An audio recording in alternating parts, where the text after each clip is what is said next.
Bueno, vamos con la siguiente estructura. Puede ser que era el ligamento, la Sí, afectación ligamentosa. Vamos con eso es. el lateral primero o el interno, el que tú Bien, quieras. sí, sin problema. Sí, al final era unir un poco el uno al otro porque, como hemos visto, esa relación directa tanto del menisco externo e interno como con el ligamento colateral lateral o lateral externo o lateral interno, pues tenemos una afectación en ambos. Ya sabemos, aprovecho que vamos a ver primero el ligamento lateral externo.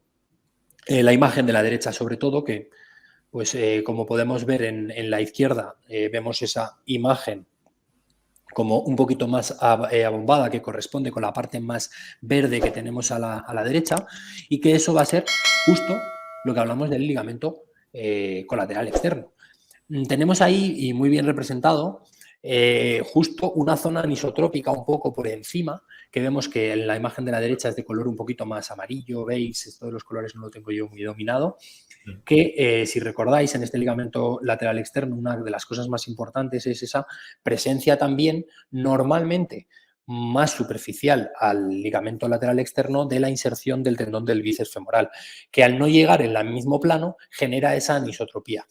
Decía antes e insistía mucho en el normalmente el ligamento lateral externo es profundo a ese tendón de la cabeza del bíceps femoral, porque, como sabemos, hay variabilidad anatómica bastante habitual, y una de las más habituales que encontramos y que podemos observar y diferenciar en ecografía es cómo ese tendón del bíceps se puede abrir en forma de ojal o en forma de delta muchas veces, dejando pasar entre medias a ese ligamento lateral externo. Entonces, en ese caso, veríamos esa imagen más amarilla que teníamos dibujada en la plataforma de Tempo, tanto por encima como por debajo del ligamento lateral externo. En este caso, podemos ver en un poquito más rosa, más dibujada una línea que corresponde con la parte de la cápsula articular, bien pegada, como veíamos, al muro meniscal, que está más en marrón. En este caso, que es el ligamento lateral externo, ya sabemos que tenemos una mayor separación, cosa que no pasa, y luego veremos en el ligamento colateral medial o ligamento lateral interno. Esto es un poco todo lo más destacable de la parte externa, del ligamento colateral externo. Vale, Y si ¿qué vemos, hago? ¿Te saco la interna sí, y sacamos el luego el interno cruzado? y luego Vale. vemos, Vamos. vemos todo, yo creo, a la normalidad primero, y luego ya veo yo imágenes. Vale. La del De patología. menisco, Sí, la del me origen o la vale. inserción.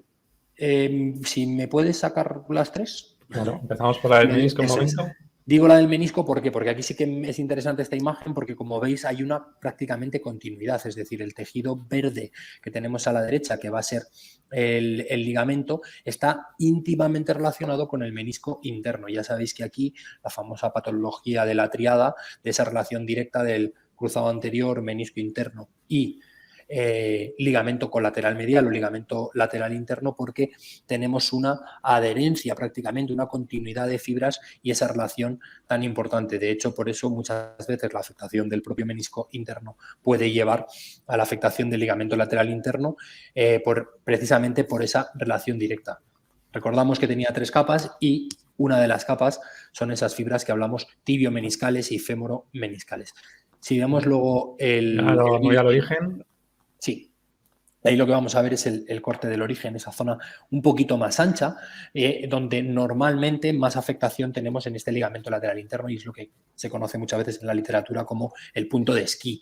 ¿Vale? Vemos como esa inserción directa sobre el cóndilo femoral interno es un poquito más gruesa, porque aquí sí que tenemos la parte más densa de esas fibras, tanto las femorotibiales como las femoromeniscales que decíamos.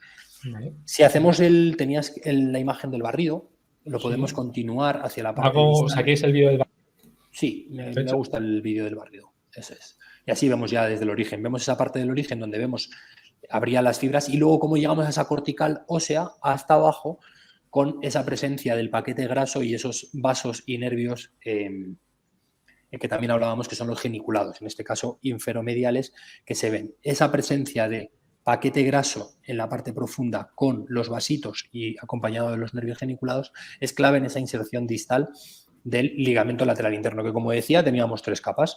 En la parte del origen teníamos las femorotibiales y las femoromeniscales, y luego en la parte un poquito más distal tendríamos esas meniscotibiales y las últimas, que son las tibiotibiales, que son esas fibras que corresponden a la parte más profunda y que, si recordamos, hacen de ojal al paso de uno de los tendones del semimembranoso. En esta imagen que tenemos ahora a la derecha, vemos esa representación del paquete graso, como decíamos, un poco más en azul, profundo a la inserción distal del ligamento lateral interno, y esos tanto vasos como nervios que acompañan, que en este caso son los geniculados inferiores o inferomediales. Esta imagen es chulísima. ¿Y nos quedaría la del cruzado posterior? Sí, si queremos ver el cruzado posterior, que tengo, la imagen que tengo patológica es del cruzado posterior. Ya sabéis que en un cruzado anterior, bueno, ahora lo hablamos en la parte patológica, pero el cruzado posterior, que sí que quiero que os quedéis en esta imagen con aquí, o sea, que os quedéis, pintada no la tengo todavía. Nada, eso en la zona más hipoecogénica, menos de menor densidad ecogénica, más hipoecogénica que vemos, que va desde la cortical, eso es, hacia abajo, esa parte. Lo que sí que quiero que os quedéis aquí es con esa imagen de, sobre todo del espesor, porque luego tengo yo una imagen de patología y vemos cómo está más engrosado el ligamento, ¿vale? Aquí vemos el ligamento cruzado posterior. Perfecto. Y ahora, si quieres, Borja, saco yo las de patología. Perfecto. A ver que me haga caso. Aquí.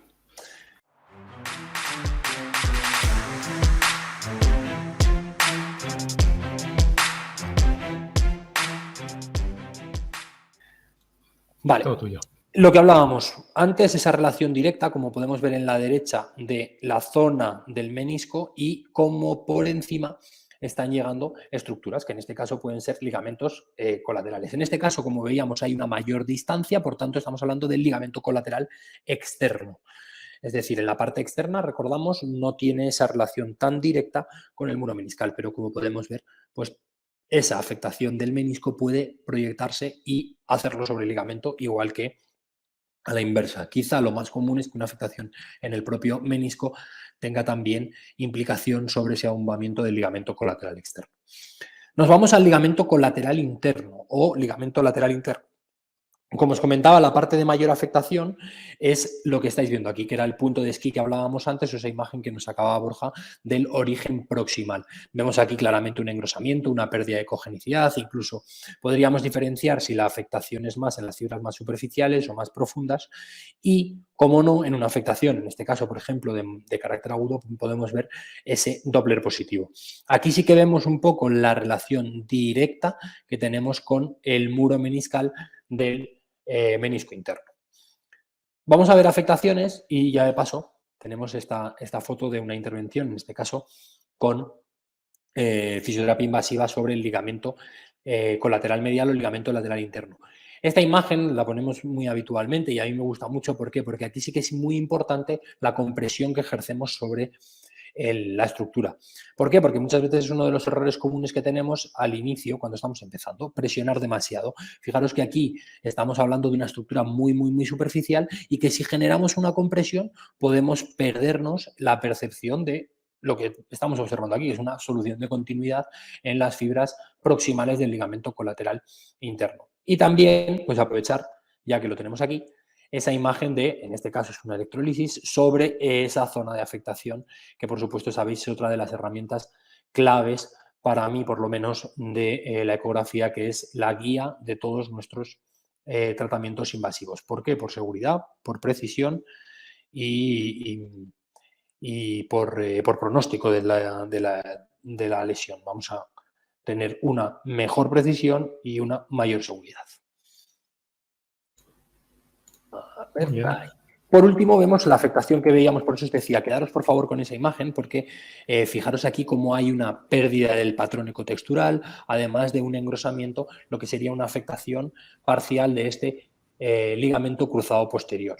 Como sabéis, tanto el cruzado anterior como el cruzado posterior son intracapsulares extrasinoviales, pero eso nos hace que en muchas ocasiones los veamos un poquito más hipoecogénicos, a pesar de que la normalidad en un ligamento debería ser que sea más hiperecogénico, pero en ocasiones aquí, al ser intraarticulares, aunque sí extrasinoviales, los vamos a ver un poco más hipoecogénicos, pero también los podemos valorar con con ecografía. Evidentemente, si es una afectación muy en agudo, y es lo que suele pasar en el ligamento cruzado anterior, lo que vemos es claramente un hemartros en esa zona articular, lo que nos dificultaría ver el ligamento, pero si es muy agudo, vamos a visualizar ese gran hemartros que nos tiene que hacer sospechar de una afectación en el ligamento.